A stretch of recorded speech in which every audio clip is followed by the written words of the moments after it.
ನಾನಿಲ್ಲಿ ಟೊಮೊಟೊ ಚಟ್ನಿ ಮಾಡೋದು ತೋರಿಸ್ತೀನಿ. ಅದಕ್ಕೆ ಬೇಕಾಗಿರೋ ಇಂಗ್ರೀಡಿಯೆಂಟ್ಸ್ ಬೆಳ್ಳುಳ್ಳಿ, ಈರುಳ್ಳಿ, ಒಣಗಿದ ಮೆಣಸಿನ್ಕಾಯಿ 2, ಗ್ರೀನ್ ಚಿಲ್ಲಿ 2 ತೊಗೊಂಡಿದ್ದೀನಿ. ಹಾಗೆ ಟೊಮೊಟೊ ತೊಗೊಂಡಿದ್ದೀನಿ ಮತ್ತು ಕೊತ್ತಂಬರಿ ಸೊಪ್ಪು ತೊಗೊಂಡಿದ್ದೀನಿ. ಇಲ್ಲಿ ಒಂದು ಕಡಾಯಿಗೆ ಕಾಯಿ ಕಿಟ್ಟಂದರೆ ಕಾಯಿನ ಕಾದಾದ್ಮೇಲೆ ಸ್ವಲ್ಪ ಆಯಿಲ್ ಹಾಕ್ಕೊಳ್ತೀನಿ.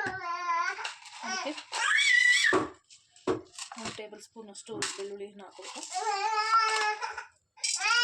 ಬೆಳ್ಳುಳ್ಳಿ ಹಾಕಿ ಮೆಣಸು ಹಾಕ್ಕೊಬೇಕು 1 ಟೇಬಲ್ ಸ್ಪೂನು.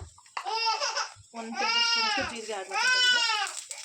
ಅವನ ಬೇಬಿ ಹಾಗೆ ಬೆಳ್ಳುಳ್ಳಿ ಸ್ವಲ್ಪ ಆಡ್ ಮಾಡ್ಕೊಬೇಕು.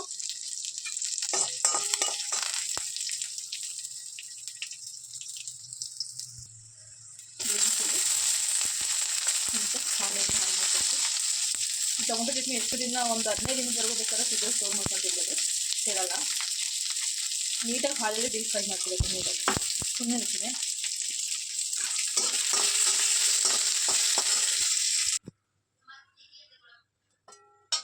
ಆಯಿಲು ಆನಿಯನ್ ಸ್ವಲ್ಪ ಫ್ರೈ ಆದಮೇಲೆ ಅದಕ್ಕೆ ಟೊಮೊಟೊ ಆ್ಯಡ್ ಮಾಡ್ಕೊಳ್ತಾಯಿದ್ದೀನಿ. ಟೊಮೊಟೊ ಆದಮೇಲೆ ಕ್ಲೋಸ್ ಮಾಡಿ 1 ಮಿನಿಟ್ಸ್ ಇದಾಗೋದು ನೀಟಾಗಿ ಬೇಯಿಸ್ಕೊಂಡು ಮಾಡೋಣ. ಸಾಫ್ಟ್ ಆಗೋದು ಟೊಮೊಟೊನ ಕ್ಲೋಸ್ ಮಾಡಿ ಒಂದು 2-3 ಮಿನಿಟ್ಸ್ ಬೇಯಿಸ್ಕೊಬೇಕು. ಇದಕ್ಕೆ ಸ್ವಲ್ಪ ಒಂದು ಒಣಗಿದ ಮೆಣಸಿನ್ಕಾಯಿನ ಆ್ಯಡ್ ಮಾಡಿಕೊಂಡು ನೀಟಾಗಿ ಸಾಫ್ಟ್ ಆಗೋದು ಟೊಮೊಟೊ ಬೇಯಿಸ್ಕೊಬೇಕು. ಹಾಗೆ ಕೊತ್ತಂಬರಿ ಸೊಪ್ಪನ್ನು ಆ್ಯಡ್ ಮಾಡ್ತಾಯಿದ್ದೀನಿ. ಇದಕ್ಕೆ ಟೇಸ್ಟಿದಷ್ಟು ಸಾಲ್ಟ್ನ ಸೇರಿಸ್ಕೊತಾ ಇದ್ದೀನಿ. ರುಚಿಗೆ ಸ್ವಲ್ಪ ಸಾಫ್ಟ್ ಆಗಿರುತ್ತೆ ಟೊಮೊಟೊ.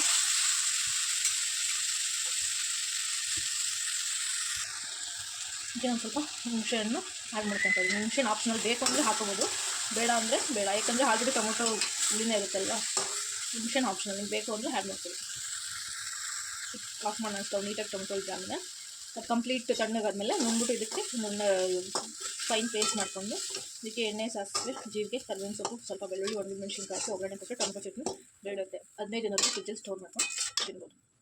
ಆಚೆ ಇಟ್ಟರು ಏನಾಗಲ್ಲ, ಬಟ್ ಫ್ರಿಜ್ಜಲ್ಲಿ ಇಟ್ಟರೆ ಒಳ್ಳೆಯದು. ಎಣ್ಣೆ, ಸಾಸಿವೆ,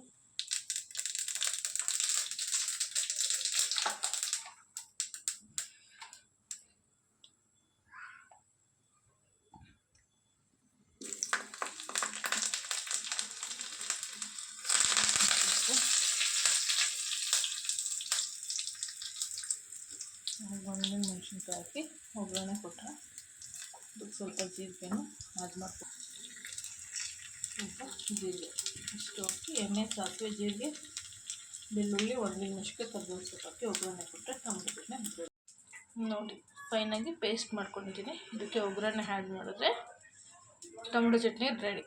ಫೈನಲಿ ಟೊಮೊಟೊ ಚಟ್ನಿ ರೆಡಿಯಾಗಿದೆ. ದೋಸೆ, ಇಡ್ಲಿ, ಪೂರಿ, ಚಪಾತಿ, ಅದು ಬಿಸಿ ಬಿಸಿ ರೈಸಿಗಂತೂ ತುಂಬ ಚೆನ್ನಾಗಿ